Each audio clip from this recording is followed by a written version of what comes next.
like that would ring anyone's bell, and a lot of high school football players are hit like that all the time. The American Academy of Neurology says 100,000 concussions are reported by high school players every year in the U.S. It's a scary feeling, you know. I remember one dude, he just laid out. DeAnthony Thomas, a running back and defensive back from L.A., has seen his fair share of bad hits.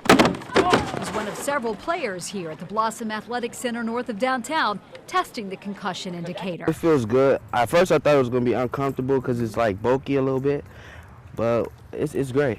Inside the chin strap, software that measures the force and duration of a hit. Outside the strap, a light indicator. Green means you're fine. A yellow blinking light means there's a 51% chance you have a concussion. A blue light means there's a 70% chance. And red, a 90% chance. At any point when that light changes, they need to pull the kid off the field, do a quick evaluation. If everything's fine, great. Chris Circo is CEO of Battle Sports Science, the company that created the device in Omaha, Nebraska. We're not detecting anything other than you've been hit at a certain G-force for a certain duration. Somebody needs to take a look at you. He and his business partner, Jeff Evans, say the indicator works like an extra set of eyes for players and coaches. You've got 150 kids going out for freshman football, right? And you've got all these different stations. You've got 4 or 5 different coaches, and they really can't see every hit that's going on at all the different stations. See how this is actually bolted on top of a chin strap? This is just a prototype. Chris and Jeff say the final product will be much more thin. It'll be industrial, built to take the weather, the elements, the hits, everything, and then also not to be uncomfortable or bulky. We don't want anything to interfere with play. So had Bob the Dummy been a real player, that blue light means he needs to be out of the game. This is another tool in the toolbox for coaches, trainers, athletes, parents to really pull a kid off the field and say, hey, is everything okay?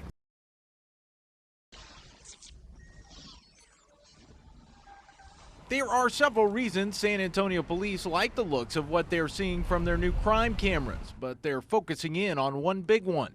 In my opinion, these cameras work. But Chief Bill McManus is just as quick to point out while the cameras have worked for crime, the system itself doesn't always work. We're going south on St. Mary's.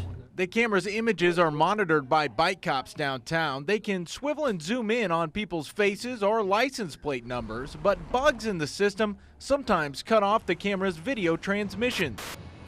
The technology is not where we would like it to be for it to be most effective. Still, in just a couple of months, the cameras have led to 9 arrests, 5 misdemeanors, and 4 felonies, including the arrest of Juan Cavales. That's how we've gotten our felony and our arrest from the camera. Police say this spring the cameras caught Cavales acting unusual in Travis Park. When they stopped him, they found out he was wanted for a 2008 murder and had 16 other outstanding warrants.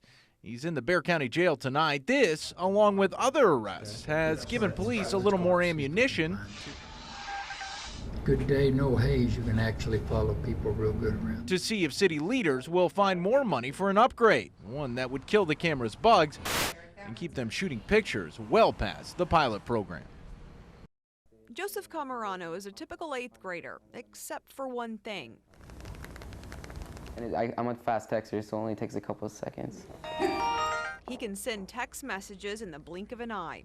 This is how fast you text all the time? Yeah. It looks like he's just pushing a lot of random buttons. But then we see the proof. A perfect text message, no mistakes.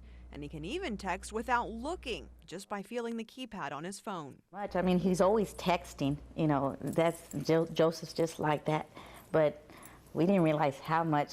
Joseph's parents knew he was texting a lot, but then they took a look at the most recent phone bill, and there it was, 14,914 total text messages in just 1 month.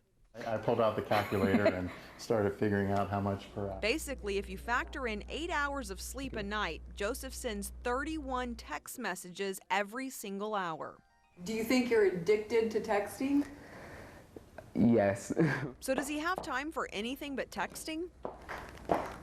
I can text and do my homework at the same time. I play the drums. I'll play and then I'll pause the text and then start up again.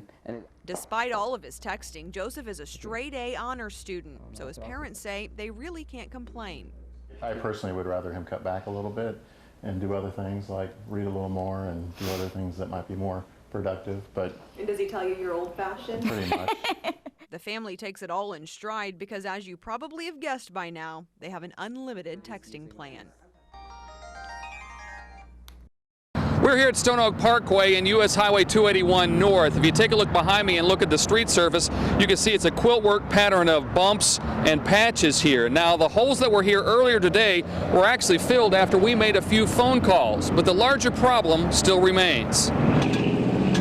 This is what it looked like early today. Rolling through here slowly is a bit like bouncing in an 1800s covered wagon. If you go through there faster, some have told us they've blown tires. So nobody's going to go through it at very high speed at all because you're going to bottom out your vehicle and stop. Dick Ricker drives it every day and says it's flat out dangerous. It's scary because I know that I've got to cross over 5 lanes and hope that someone coming northbound doesn't jump the light. He's been trying to find out who's supposed to fix it. Going back and forth with TxDOT in the city, each one claims it's not their responsibility. We wanted to find out for him and see if we could get it fixed. After checking with TxDOT, it turns out it's actually the city's problem. Well, Stone Oak Parkway is the right-of-way of the city. They told us the crews were working on it, but their fix is only a temporary one. Now, the next big rainfall that comes through here, these potholes may very likely be back again. A more permanent fix may not come until TxDOT comes through here on 281 and finishes up its Super Street project the end of the summer. Steve Linscomb, News 4 WOAI. 18 students from Fredericksburg High School have engineered this 20-foot rocket, putting science, technology, and mathematics to work. It's been an amazing opportunity to be able to do this. We rushed to Fredericksburg after finding out these students spent their summer putting the final touches on this rocket, all part of a class project. One thing that is the most interesting thing about this rocket is that we have designed and developed and almost fabricated every single part of this rocket. And it's all about teamwork. Groups of 2 or 3 are assigned to different parts of the rocket. Randall Springer worked on one of the most important, the ignition system. He says in the past they used radio frequencies, but now... This year we wanted to go with more of a hardwire system because it's a whole lot more simple. Also minimizing the possibility of it not launching at all. They've had several tests like this one. The real test will come Friday in New Mexico. The students are launching the rocket at the White Sands Federal Missile Range.